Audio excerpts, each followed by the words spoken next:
What's going on, guys? Welcome to Behind the Pages, the podcast where we talk about worship and life, music, and poetry. I'm your host, Edward Wiggins, and today I wanted to go into a poem that I did last week called Kingdom Without End. And I actually have an audio version for that. If you wanted to download that off Bandcamp, you can definitely check that out. And then also check out the video for it in my Poetry Hour playlist, which is going to be in the card up here.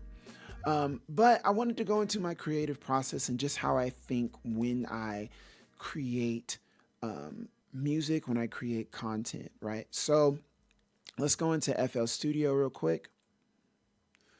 And this here is the playlist for the FL Studio. This is the project for the FL Studio, and everything's mastered. So if it's loud, I'll adjust it throughout the video.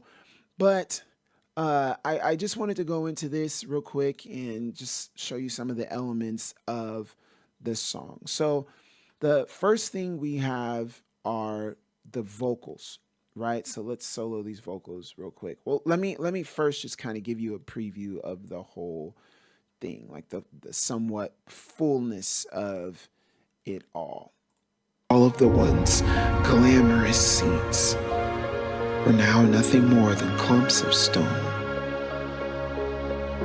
But light, off in the distance, a single orb of light glowed like a star. And suddenly, I'm in front of it. Its radiance devoured any trace of the other thrones and the darkness I once stood in. It was all that remained, and it was alive. It was the only thing that survived the eons that passed in the wind. All right, so that is the project kind of in its fullness. Uh, yeah, I enjoyed it. I enjoyed making this. But the first thing, let's get into the vocal chain real quick. So what I have, if you go into the mixer, which I'll pull over here real quick. In the mixer, this is the vocal chain right here. And over here, I have a compressor to control the sound. I have a parametric EQ, you know, the basic stuff, a limiter. But for the effect of what I did, I had a reverb on the vocal itself to kind of give it a little bit more umph and a little bit more warmth. And then I also have a reverb for the entire project, which kind of gives you that all of the once glamorous seats are now nothing more than clumps of stone, to kind of give you that wide open space. So the reason why I did that was if you go to the beginning of I'm gonna move this over here. If you go to the beginning of the project, the words are, I was in this room, a white space that expanded infinitely with possibility. And so with that, I wanted to create the illusion of space, like bigness. And that's one of the things that you can look at as a writer. You want to bring the message of what you're talking about in the music, right? You don't like if you're talking about running and you're at a full sprint, maybe you can have the instrumentation do like arpeggiations, like really fast arpeggiations, and or if you're coming to a slow down, you're still doing those arpeggiations, but whatever instrument is arpeggiating, you can maybe have a fade out slowly, and then underneath it you can fade in like a steady legato instrument, like maybe strings or a steady bass or something like that. You know, you want the song to you want the instrumentation to complement or to tell the story of what's being said. So the next thing I did was I added this really neat plugin from Flex, this instrument called Gentle Force. And but I made, instead of using it as a pad, because it is a pad, instead of using it as a pad, I kind of did like a lead thing at the beginning to kind of put off the sound of this big room.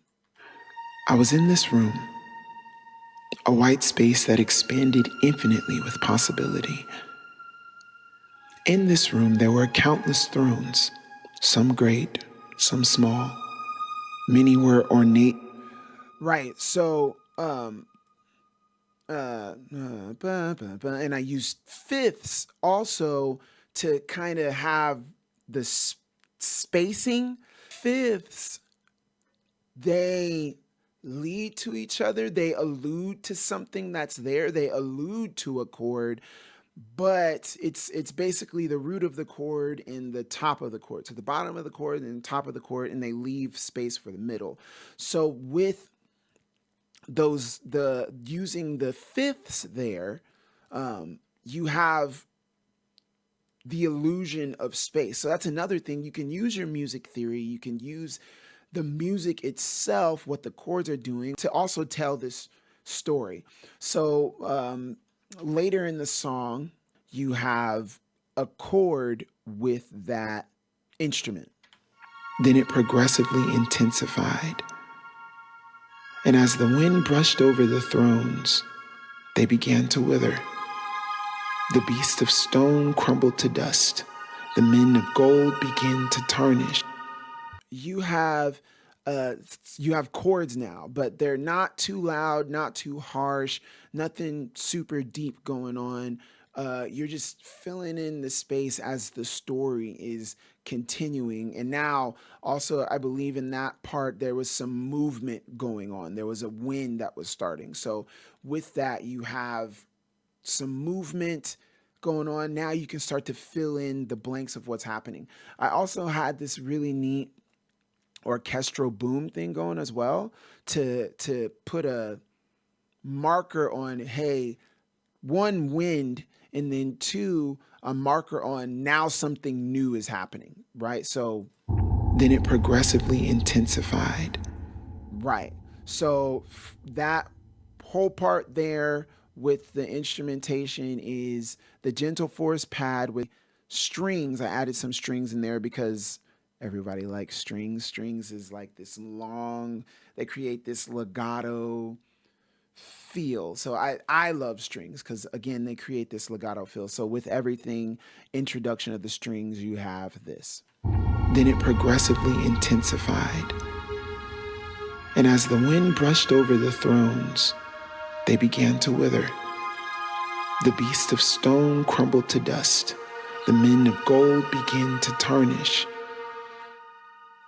Now, the next part of the song, the next part of the instrumentation, you have the lyrics saying there's more movement going on, right? So in the next part of the instrumentation, all of the once glamorous seats are now nothing more than clumps of stone. Now the wind at this point is going full force. I believe the lyrics were talking about how it started to decay things and things were starting to fall apart, right? So with that, I added the additional movement of the keys. All of the once glamorous arpeggiation are now nothing more than clumps of stone. But light, off in the distance, a single orb of light glowed like a star. Okay, so at this point, there's movement. I added the keys to kind of keep that wind going. So that whole section sounds like this with strings and the bass. All of the once glamorous seats were now nothing more than clumps of stone.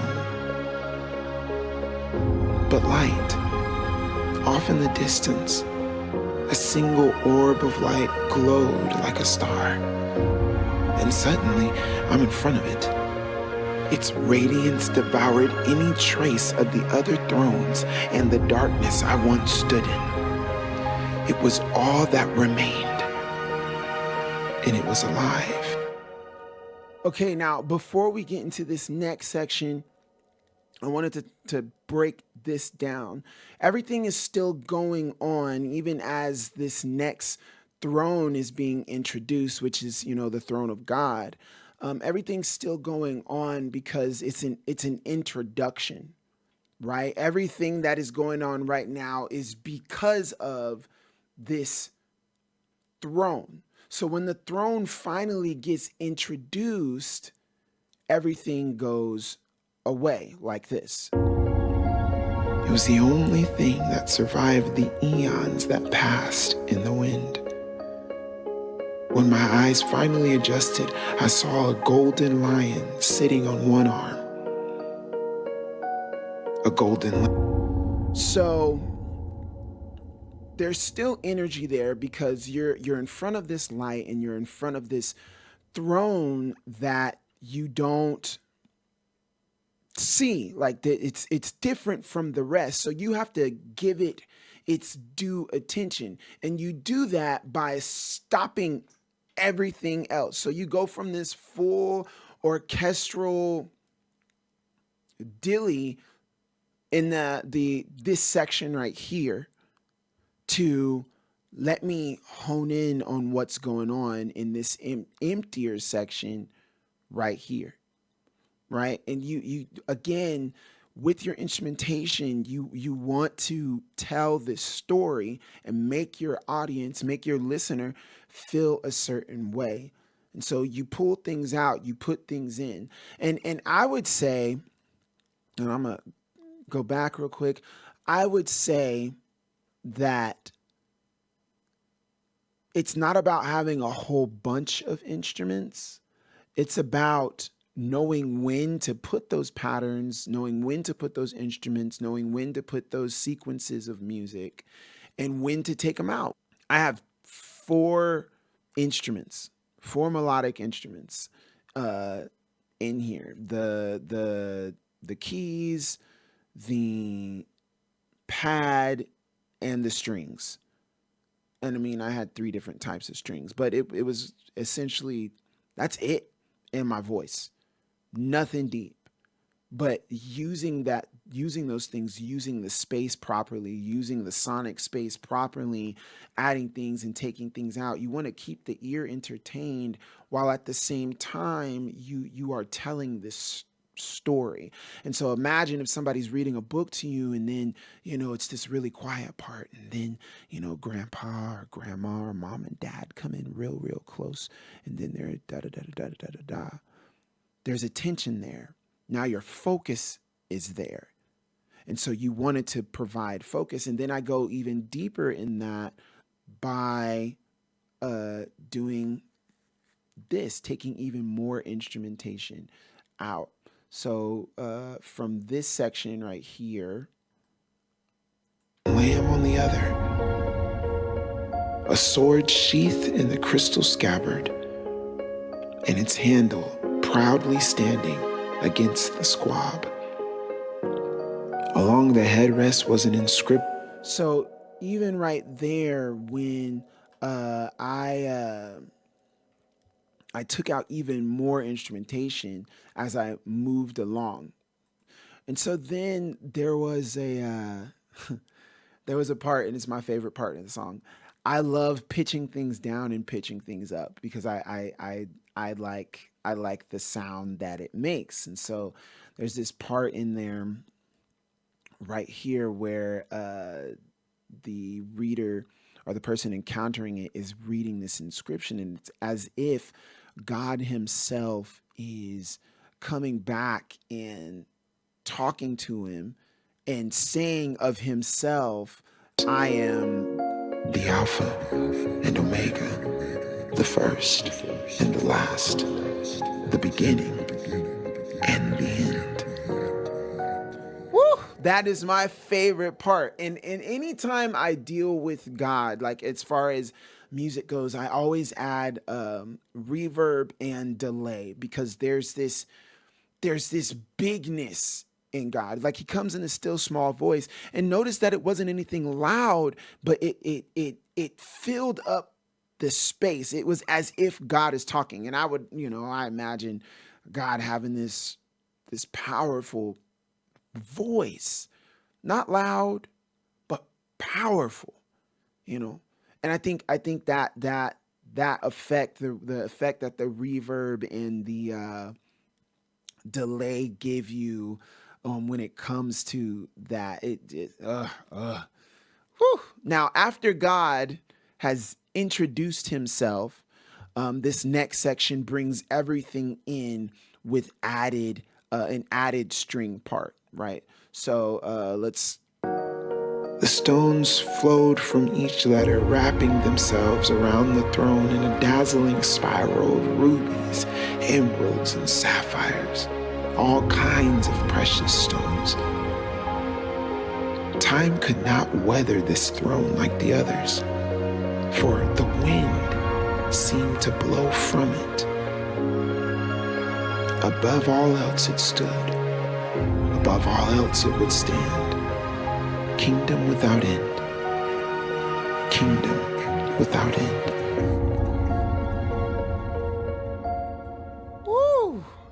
So that, man, like again, use your instrumentation to tell the story. Use every aspect of your project to tell this story. Every single aspect of the project to tell this story. Use it all. And the reason why you want to use it all is because every part of it plays a part. Even I don't have xylophones in these, but even if you use like a xylophone or a triangle, like you can use those things to tell. It's kind of like how God uses every single last one of us, from the least to the greatest, right? From the child to the old man and everybody in between. He uses everything to show forth his glory, to accomplish a particular purpose. And no part, though small or big in quantity is small or meaningless in quality. And so you want to, as a creator, use the smalls and the bigs to paint this picture of who God is. And I'm gonna just close it out with reiterating who God is and who he says he is.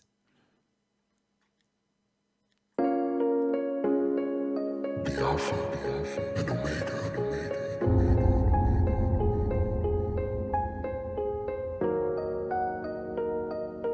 The first, and the last.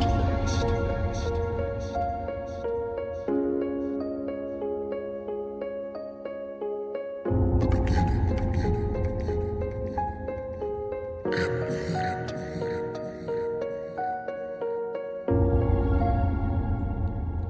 Whew. Man, just, whew. Oh, Jesus. It's good stuff for me, guys. This kind of stuff brings me joy. So the takeaway from this episode is use every aspect of your gift, every aspect of the song, every aspect of the instrumentation, from the plugins, all of it. Use it all to tell the story. You don't have to use, even if you're using the same chords, use it all to tell the story. 1 4 5 1. Okay, how are you playing those chords? How do you mix those things? For my engineers, how do you do it? What reverbs do you use? How do you use the reverb? How do you use the delay? Do you use a whole bunch? Do you have it do a whole bunch of delays or just one? Like, use every aspect to tell the story. Everything to tell the story. Deconstruct the thought that you're writing about. And then when you go into production mode, when you go into writing mode, when you go into composing mode, deconstruct that thought, and everything that you pulled out of that deconstruction, put it into your final product. What's going on, guys? Thank you so much for watching. If you like this video, go ahead and hit that subscribe button and the bell icon so that way you can get notified of when I make new videos. As always, I love you guys, and I will see y'all in the next one. Peace.